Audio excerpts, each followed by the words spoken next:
پریز دی lord, مسیح یسوع میں آپ کی سلامتی ہو۔ جیسے کہ عزیزو آپ کو پتہ ہے کہ ہم اپنے ہر دن کو کلام مقدس کو پڑھنے اور دعا کے وسیلے سے شروع کرتے ہیں۔ سو آئیں آج کے اس خوبصورت دن کو رسولوں کے اعمال اس کا 3 باب اس کی 22ویں آیت سے لے کر 25ویں آیات تک تلاوت پاک کلام کو سنیں۔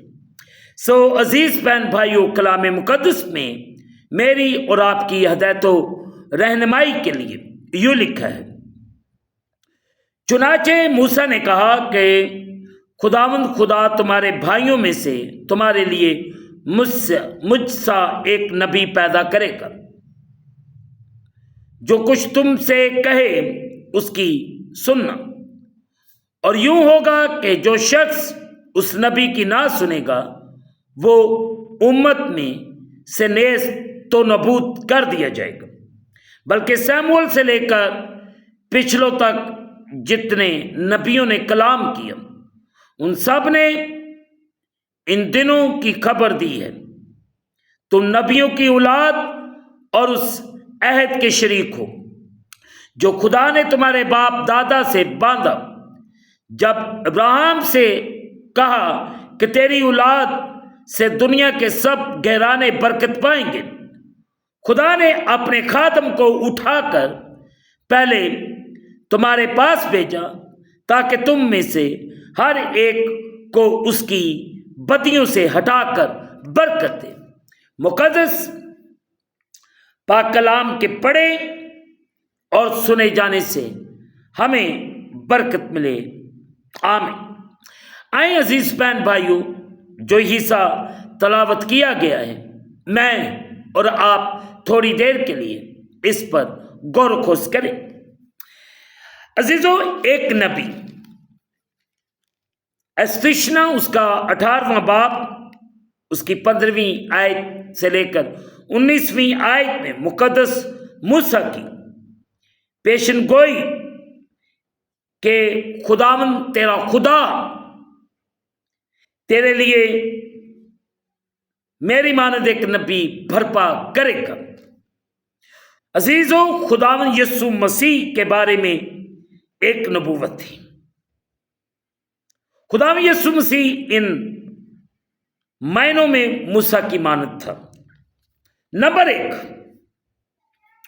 مقدس موسیٰ روح سے مسح شدہ، دوسرے لفظوں میں آپ کہہ سکتے ہیں مقرر کیا گیا یا تقریر پذیر تھا۔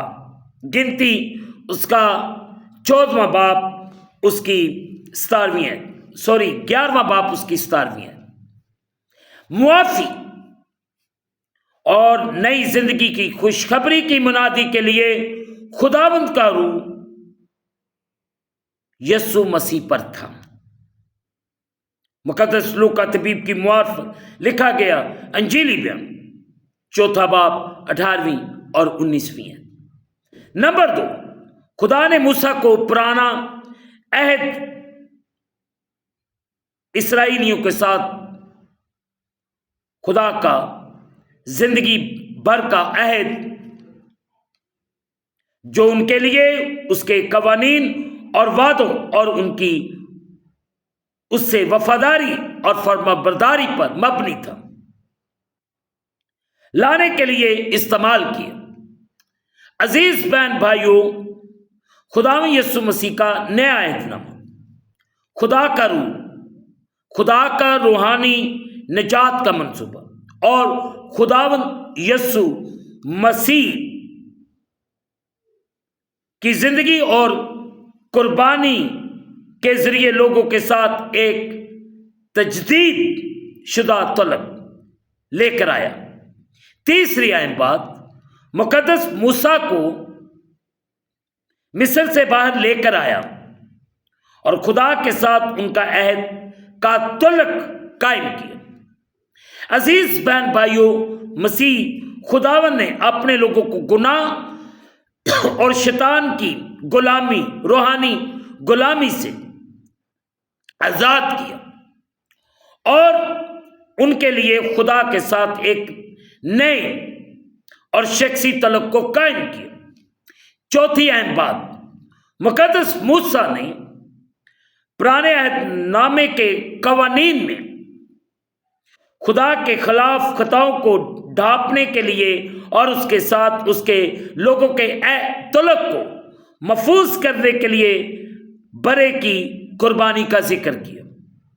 अजीज बहन भाइयों, मसीह खुदावंद खुद खुदा का बरा बन गया, जिसने खुद अपनी जान कुर्बानी के तौर पर दी ताकि गुनाह की कीमत अदा करे और उन सब के लिए जो उसे कबूल करते हैं रूहानी निजात मुहैया करे। पांचवी अहम बात, मुकद्दस मूसा ने फर्माबरदारी से खुदा की शरीयत और खुदा के लोगों की उसके अहकाम की पैरवी करने की जिम्मेदारी की तरफ इशारा किया ताकि खुदा की बरकत हासिल करे। मसीह ने अपनी तरफ और रूह कुद्दस की तरफ इशारा किया कि ये खुदा की मर्जी को पूरा करे, पूरा करने और उसकी बरकत और अपनी जिंदगी को हासिल करने के लिए उसका रास्ता है। अजीज बहन भाइयों, मुझे और आपको इस बात पर आज सुबह गौर व खोज करने की जरूरत है। हम गौर करें और अपनी जिंदगी को कलाम के मुताबिक ढालें ताकि मैं और आप रोज बरोज खुदा के जलाल, खुदा की कुदरत में बढ़ते जाएं। खुदा आप सब पर रहम करे। एक मिनट सब रुकिए, मैं आप सबके लिए दुआ करना चाहता हूं। अभी जाइएगा ना, अपने सर को झुकाएं ताकि आपके लिए दुआ करूं। आप घर से निकलने से पहले अपने लिए दुआ करवाएं। खुदा आपको छूना चाहता है, आपको बरकत देना चाहता है। Let's pray. कादर मतलब खुदा जो रुक गए हैं, ठहर गए हैं, इन पर रहम कर। मैं इनके लिए बरकत चाहता हूं, इनकी जिंदगी को बहाल कर। हर तरह की मुश्किल परेशानी यीशु के नाम से चली जाए। इन्हें बहाल कर, इन्हें आजाद कर। तेरा रहम, तेरी कुदरत तेरे प्यारों के लिए मांगता हूं। तो अपना कर्म कर और बड़ी बरकत दे। तेरा खातम होते बरकत देता हूं और यीशु के नाम से बरकत चाहता हूं। तो अपने आसमान को खोल और अपनी बरकत को नाज़िल फरमा और बड़ी बरकत दे। हम घटते जाएं, तू हमारी जिंदगियों में बढ़ता जा। तेरा शुक्र। कादर मतलब खुदावंद, मैं उन लोगों के लिए दुआ करता हूं जो तरह तरह की परेशानियों, मुश्किलात के अंदर दसे हुए, यीशु मसीह के नाम से मुकम्मल तौर से वो आजाद हो, बहाल हो, ताकि तेरे पाक नाम को जला। तो बड़ा रहम कर, बड़ा फजल कर और बड़ी बरकत दे। कादर मतलब खुदा, मैं मेहनत करता हूं तेरे तमाम खदाम के लिए, कलीसियाओं के लिए, तेरे प्यार, तेरी मोहब्बत को सबके लिए मांगता हूं। अपना कर्म कर, रहम कर और बड़ी बरकत दे। हम घटते जाएं, तू हमारी जिंदगी में बढ़ता जा। तेरा शुक्र। हम इस दिन को खुदा बाप, बेटे और रूह कुद्दस के नाम से शुरू करते हैं। आमीन। जिसने हमें सिखाया, ऐ हमारे बाप तू जो आसमान पर है, तेरा नाम पाक बने, तेरी बादशाही है, तेरी मर्जी जैसे आसमान पर पूरी होती जमीन पर भी हो। हमारे रोज की रोटी आज, और जिस तरह हम अपने कर्जदार मुआफ कर दे, तू भी हमारे कर्ज माफ कर। हमें आजमाइश में न ला, बल्कि बुराई से बचा। बादशाही, कुदरत, जलाल हमेशा तक तेरे हैं। आमीन। अब हमारे खुदा में यीशु मसीह का फजल, पाक रूह की रफाकत और शरकत हाजिरीन पर, तमाम मुकद्दसीन पर अब से लेकर अब तक होती रहे। आमीन। खुदावंद आप सबके साथ हो। आखिर में यही कहना चाहता हूँ कि आप इस चैनल को सब्सक्राइब करें, लाइक करें, शेयर करें और बेल आइकन को प्रेस करना ना भूलें। जैसे ही अजीज बहन भाइयों बेल आइकन को प्रेस करेंगे तो इस चैनल पर बनने वाली हर एक नई वीडियो की नोटिफिकेशन आपको बर वक्त मिलेगी। खुदावंद आपको और आपके घरानों को बड़ी बरकत दे। आमीन। खुदावंद आप सबके साथ हो और आप सबकी हिफाजत करे और आप सबका निगहबान हो। आमीन, आमीन, सुम आमीन, सुम आमीन, आमीन।